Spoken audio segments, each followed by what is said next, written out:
అందరికీ నమస్కారం. యువత మన దేశానికి వెన్నెముక అంటారు. కానీ మన యువ ముఖ్యమంత్రి గారు మాత్రం ఆ యువత వెన్నెముక విరగ్గొట్టి నిరుద్యోగం అనే పేరుతో వికలాంగుల్ని చేసేలాగా ప్రయత్నాలు చేస్తున్నారు. ఇప్పటిదాకా 3 నెలలు కావస్తుంది మీరు రిలీజ్ చేసిన జాబ్ క్యాలెండర్ని.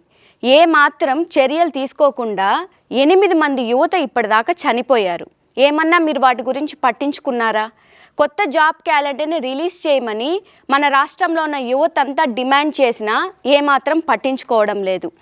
అవుట్సోర్సింగ్ వాళ్ళకి మీరు రెగ్యులర్ చేస్తానని చెప్పారు, దాని గురించి ఇప్పటిదాకా పట్టించుకోవడం లేదు. మీరు జాబులు ఇస్తామని 10,143 మందితో మీరు జాబులు రిలీజ్ చేస్తే కేవలం ఒక్క శాఖకు సంబంధించిన ఉద్యోగాలనే మీరు అన్ని శాఖలకు కల్పిస్తే మిగతా వాళ్ళు ఎలాగా ఈ ఉద్యోగాల్ని యువత ఎలా ఎదుర్కోవాలి, ఎలా వాళ్ళ భవిష్యత్తులో ఎదగాలి?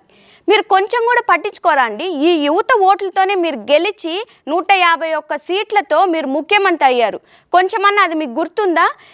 ఎలాగైతే మిమ్మల్ని ఎక్కించారో అలాగే దించేది కూడా యువతకి తెలుసు. యువతని మీరు పట్టించుకున్న నాడే మీ ప్రభుత్వం అన్నది అంతో కొంత ఎదుగుదల అన్నది ఉంటుంది మీకు. మా ప్రభుత్వంలో 5.13 లక్షల ఉద్యోగాలను నారా చంద్రబాబు నాయుడు గారు ఇప్పించారు. ఐటీ శాఖలోనే 30,000 మందికి లోకేష్ బాబు గారు ఉద్యోగాలను ఇప్పించారు. మీరు ఇప్పటిదాకా ఎన్ని పర్మనెంట్ ఉద్యోగాలు ఇచ్చారండి? కేవలం 487 మాత్రమే. అదే మా ప్రభుత్వంలో 25,000కు పైగా ఇప్పటిదాకా చంద్రబాబు నాయుడు గారి నాయకత్వంలో ఇప్పించారు. మీరు కొంచెం కూడా ఏమాత్రం పట్టించుకోకుండా, అందుకే మన అన్ఎంప్లాయ్మెంట్ రేట్ ఈరోజు చూసినట్టయితే 13.5% మన రాష్ట్రంలో. అదే 2018-19లో చూసినట్టయితే కేవలం 3.5% మాత్రమే వచ్చింది. ఇదేనా అండి అభివృద్ధి చేయడం? మీరు రాష్ట్రాన్ని ఇంకో మెట్టు నిలబెట్టడం? కొంచెం కూడా పట్టించుకోకుండా యువత ఫీజుల కోసమని కష్టపడి వాళ్ళ తల్లిదండ్రులు డబ్బులు సేకరించి కోర్సులు నేర్చుకొని వాళ్ళకు మంచి భవిష్యత్తు ఉంటుంది, తల్లిదండ్రులకు మంచి భవిష్యత్తు కల్పించచ్చని ఎదురు చూస్తున్న యువతకి మీరు వాళ్ళ ఆశలు నీళ్లు జల్లేసి వాళ్ళ భవిష్యత్తునే నాశనం చేసేశారు. అయినా ఇప్పటికన్నా ఏమన్నా చర్యలు ఈ 3 నెలలన్నా తీసుకున్నారా అంటే అది ఎంత మాత్రం అసలు పట్టించుకోవడం లేదు.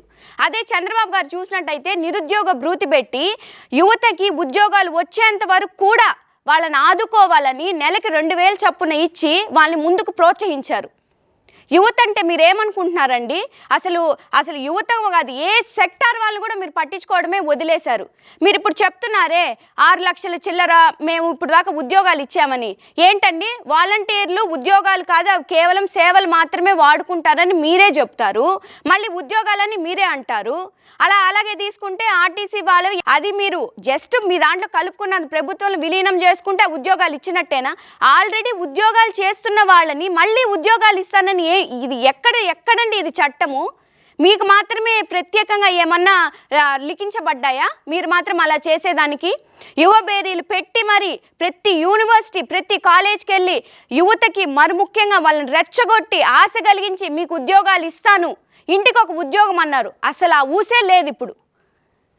ఏంటని ఏమనుకుంటున్నారండి సీఎం గారు? మీరు దయచేసి సీఎం గారంటే యువ సీఎం గారంటే ఏముంటాయంటే ప్రతి యువతకి మాలాంటి వాళ్ళకు ఒక ఆశలు ఉంటాయి. ఖచ్చితంగా మమ్మల్ని ఆదుకుంటారు, మా భవిష్యత్తు ఎంతో మెరుగుపడుతుందని ఆశలు కలుగున్న వాళ్ళని మీరు ఆశల్ని నాశనం చేసేసి 40 లక్షల యువతకు అన్యాయం చేసి ఎంత మాత్రం వాళ్ళ భవిష్యత్తును పట్టించుకోకుండా చేసేసారు. కాబట్టి మేమేం చెప్తున్నామంటే యువతగా మేము ప్రశ్నించేది ఏంటంటే యువతకి 25 ఏళ్ల భవిష్యత్తుని ఉద్యోగం పేరుతో మీరు బహుమతిగా అందించాలి. అంతేగాని వాళ్ళ 25 ఏళ్ల భవిష్యత్తును నాశనం చేసి ఎలా బతకాలో కూడా తెలియని ఒక ఆందోళనలో వాళ్ళు పడేసి దిక్కులేని వాళ్ళని చేయమని కాదు. కాబట్టి మా లోకేష్ బాబు గారి నాయకత్వంలో యువతకి న్యాయం జరిగేంత వరకు మేము పోరాడుతాము, ఈ సమస్యని వదిలిపెట్టము. మీరు కొత్త జాబ్ క్యాలెండర్ రిలీజ్ చేసి నిరుద్యోగుల అందరినీ మీరు ఆదుకోవాలని మేము కోరుకుంటూ సెలవు తీసుకుంటున్నాను. Thank you.